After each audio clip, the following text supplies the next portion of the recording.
ఏబిసిడీలు ఉన్నాయి. కానీ ఈ వర్గీకరణలో గ్రూప్ 1, గ్రూప్ 2, గ్రూప్ 3 అనే మనం అంశాన్ని తెర మీదకి తీసుకొచ్చినాం. అధ్యక్ష, సుప్రీంకోర్టులో వాదనలు కూడా ఏబీసీలుగానే జరిగినాయి.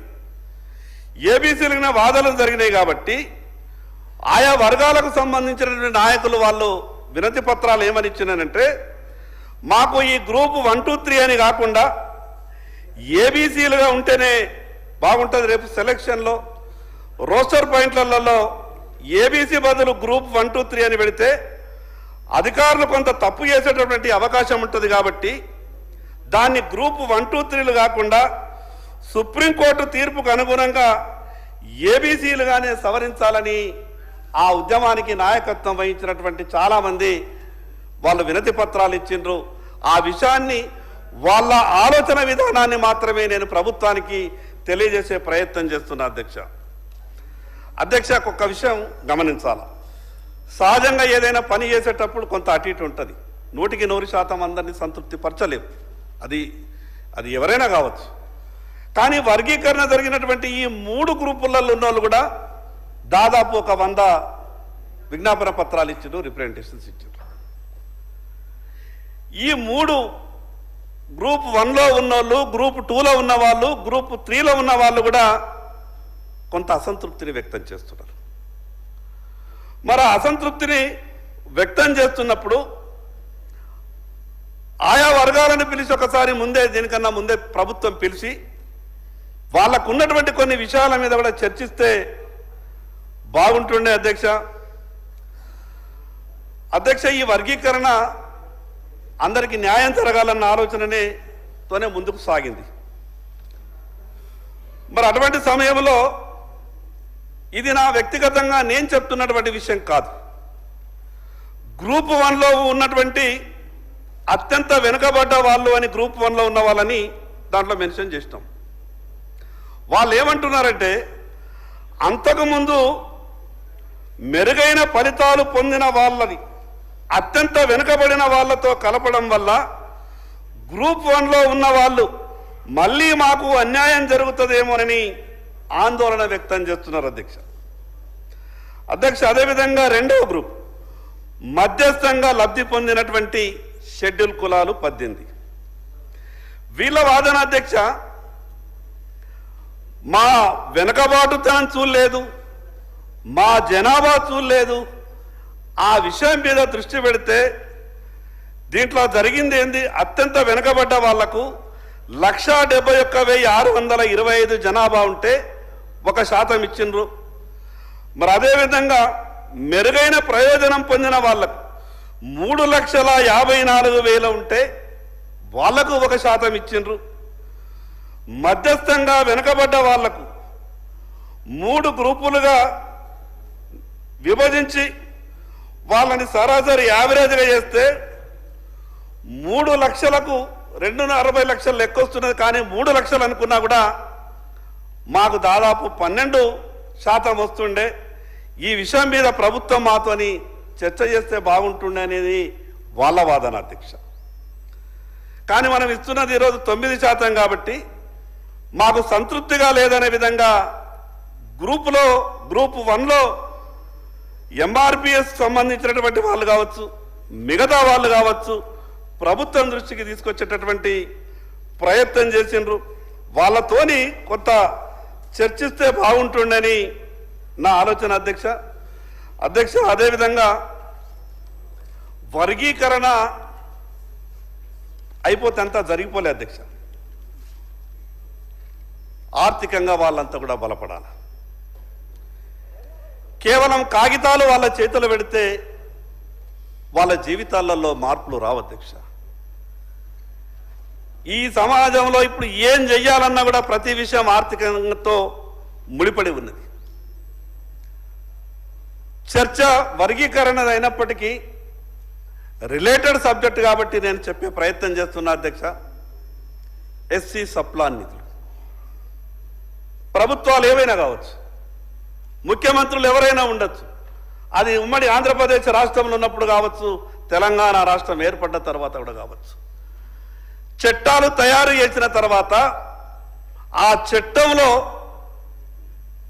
పొందుపరిచినటువంటి తప్పు చేసిన వాళ్లకు శిక్షలు కూడా ఆ రకంగానే ఖరారు కావాలా, లేకుంటే చట్టాలకు ఎక్కడ విలువ ఉంటుంది అధ్యక్ష? సప్లా నిధుల చట్టాలు తయారు చేసేటప్పుడు ఎంత గొప్పగా పెట్టింది అధ్యక్ష. కేటాయించినటువంటి నిధులు సరి అయినటువంటి సమయంలో ఈయన ఖర్చు చేయకపోతే సంబంధిత అధికారుల మీద కూడా చర్యలు చేపడతామని చాలా క్లియర్గా పొందుపరిచారు అధ్యక్ష. వేల కోట్ల రూపాయలు కేటాయిస్తున్నారు, వందల కోట్లు కూడా ఖర్చు అయితలేవు. మళ్ళీ ఏమంటారు? Carry forward. మరి వేల కోట్ల రూపాయలు కేటాయించి వందల కోట్ల రూపాయలు కూడా ఖర్చు కాకుంటే ఆ సామాజిక వర్గాలు ఏ రకంగా బాగుపడతాయి? కొంత ప్రభుత్వంలో ఉన్నటువంటి పెద్దలు ఆలోచించవలసిందిగా మీ ద్వారా విజ్ఞప్తి చేస్తున్నా అధ్యక్ష. ఇంకో విచిత్రం దాంట్లో ఏంటంటే, వాళ్ళ వ్యక్తిగత అభివృద్ధికి ఉపయోగించాల్సినటువంటి కొన్ని నిధులను ఒక గ్రామం నుంచి ఇంకో గ్రామంకు రోడ్ వేస్తే, ఒక గ్రామంలో సీసీ రోడ్లు వేస్తే, లేదా ఒక గ్రామం నుంచి ఇంకో గ్రామంకు లింక్ రోడ్ వేస్తే దాన్ని కూడా ఎస్సీ కాంపోనెంట్లనే మంజూరిస్తున్నట్టు ఈ రకంగా మంజూరులు వస్తున్నాయి అధ్యక్ష. అంటే దాంట్లో కేవలం ఎస్సీలు మాత్రమే ఆ రోడ్డు మీద ప్రయాణం చేస్తారా? నేను ఎందుకు ఈ విషయం చెప్తున్నానంటే అధ్యక్ష, ఈ విషయంలో ప్రభుత్వం ప్రత్యేకంగా దృష్టి పెట్టాలి. వాళ్ళ మధ్యన ఉన్నటువంటి కొన్ని అపోహాల్ని తొలగించే బాధ్యత కూడా ప్రభుత్వమే తీసుకోవాలి అధ్యక్ష. వాస్తవం, మాకెక్కడ అన్యాయం జరుగుతున్నదని కొన్ని సామాజిక వర్గాలు ఆందోళన వ్యక్తం చేస్తున్నప్పుడు ప్రభుత్వంలో ఉన్నటువంటి పెద్దలు నిర్ణయం తీసుకుంటున్నటువంటి సమయంలో వాళ్ళందరికీ జరుగుతున్నటువంటి వాస్తవ విషయాల్ని ఎప్పటికప్పుడు చర్చ చేసే విధంగా ప్రయత్నం చేయాలి అధ్యక్ష. సుప్రీంకోర్టు తీర్పు వచ్చిన తర్వాత నేను ఎందుకు ఈ మాట చెప్పే ప్రయత్నం చేస్తున్నంటే, వర్గీకరణలో వాళ్ళ కోరికలేంది? ప్రభుత్వ ఉద్యోగాలలో మా వాటా మాకు వస్తుంది, ఆ రకమైనటువంటి మా వాటా మాకు రావాలన్న ఆలోచనతోనే వాళ్ళంతా కూడా కేసులు, పోరాటాలు, రకరకాలుగా వ్యవహారాలు జరిగినాయి. సుప్రీంకోర్టు తీర్పు వచ్చిన తర్వాత ఆగమేఘాల మీద ఆ రోజు నేను చూసిన, ఒక పక్క ఈ పార్టీ, ఒక పక్క ఆ పార్టీ, మేం చేసినామంటే మేం చేసినాం, మా వల్ల వచ్చిందంటే మా వల్ల, అందరి వల్ల వచ్చింది, సంతోషం. కానీ ఒక మాట ప్రభుత్వం తరపున ఒక మాట చెప్పింది అధ్యక్ష. సుప్రీంకోర్టు తీర్పును స్వాగతిస్తూ ఇంతకుముందు ఇచ్చినటువంటి నోటిఫికేషన్లని ఈ తీర్పుతోనే మేము భర్తీ చేస్తామని చెప్పింది. నేను ఎందుకు ఆ మాట మీకు గుర్తు చేసే ప్రయత్నం చేస్తున్నట్టు అధ్యక్ష, పెడతామంటే ఆశ ఉంటుంది, పెడతామంటే ఆశ ఉంటుంది, ఆశ చూపిన తర్వాత పెట్టకుంటే బాధ అనిపిస్తుంది. ఆ రోజు గౌరవ ముఖ్యమంత్రి గారి ప్రకటన విన్న తర్వాత ఆయా వర్గాలలో చాలా ఒక గొప్ప ఆనందకరమైనటువంటి వాతావరణంలో వాళ్ళు ఉండే. గతంలో ఇచ్చినటువంటి నోటిఫికేషన్లలో కూడా వాళ్ళంతా కూడా అనుకున్నారు, సరే మిగతా ఎందుకు అమలు చేయలేదో దానికి గల కారణాలు ఏమున్నాయో నాకు తెలియదు, కానీ ఆ యొక్క నోటిఫికేషన్లో కూడా ఈ యొక్క సుప్రీంకోర్టు తీర్పుకు ఆధారంగా వాళ్ళకి న్యాయం జరిగి ఉంటే ఇంకా బాగుంటుండే అని నా యొక్క అభిప్రాయం అధ్యక్ష.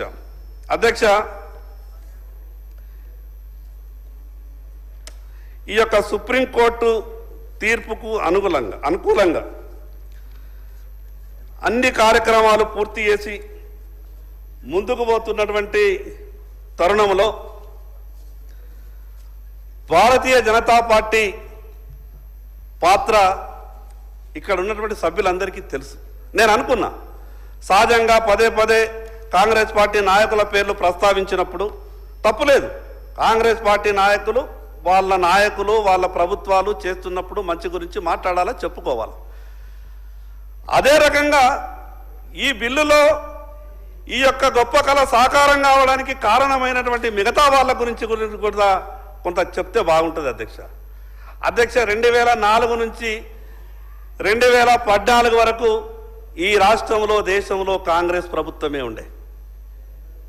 ఈ దేశంలో, ఈ రాష్ట్రంలో కాంగ్రెస్ ప్రభుత్వమే ఉండే. ఈరోజు నరేంద్ర మోడీ గారు దేశ ప్రధానమంత్రి, వారు ప్రధానమంత్రిగా ఉన్నప్పుడు వేసినటువంటి సుప్రీంకోర్టులో అఫిడవిట్ వేసిందో, గతంలో కాంగ్రెస్ పార్టీ కూడా కేంద్రంలో అధికారంలో ఉన్నప్పుడు ఆ రకమైనటువంటి అఫిడవిట్ వేయవస్తుంది. సరే, ఏ కారణాలతో వేయలేదో, తీర్పులు అనుకూలంగా రాలేదు, సరే జరిగిపోయింది. కానీ తర్వాత కేంద్ర ప్రభుత్వం నరేంద్ర మోడీ గారు అంత గొప్పగా ఈ యొక్క బిల్లుకు, ఈ యొక్క ఇంత గొప్ప కళ సాకారం కావడానికి సహకరించినటువంటి నరేంద్ర మోడీ గారి గురించి మిగతా సభ్యులు మాట్లాడితే బాగుంటుండేని నాకు అనిపించింది. మరి అదేవిధంగా రాష్ట్ర మా పార్టీ భారతీయ జనతా పార్టీ అధ్యక్షులు కేంద్ర మంత్రి కిషన్ రెడ్డి గారు ఎప్పటికప్పుడు ఇటు మందకృష్ణ మాదయ్య గారు ఏ రిప్రజెంటేషన్ ఇచ్చినా అది కేంద్ర ప్రభుత్వం దృష్టికి తీసుకెళ్లే విధంగా, నరేంద్ర మోడీ గారి దృష్టికి తీసుకెళ్లే విధంగా అనుసంధానం చేస్తూ మరో మంత్రి కేంద్ర మంత్రి బండి సంజయ్ గారు, డాక్టర్ లక్ష్మణ్ గారు ఈ రకంగా భారతీయ జనతా పార్టీ నాయకులంతా కూడా ఈ యొక్క జరిగినటువంటి విషయంలో ఏ రకమైనటువంటి పాత్ర వహించారో మీకు అందరికీ తెలుసు. అందుకే మరొక్కసారి ఈ యొక్క బిల్లుకు పూర్తిగా భారతీయ జనతా పార్టీ సంపూర్ణ మద్దతు ప్రకటిస్తుందని తెలియజేస్తూ నాకు మాట్లాడే అవకాశం ఇచ్చినందుకు ప్రత్యేకంగా ధన్యవాదాలు తెలియజేస్తూ సెలవు తీసుకుంటుంది. मोहम्मद मादी हुसैन जी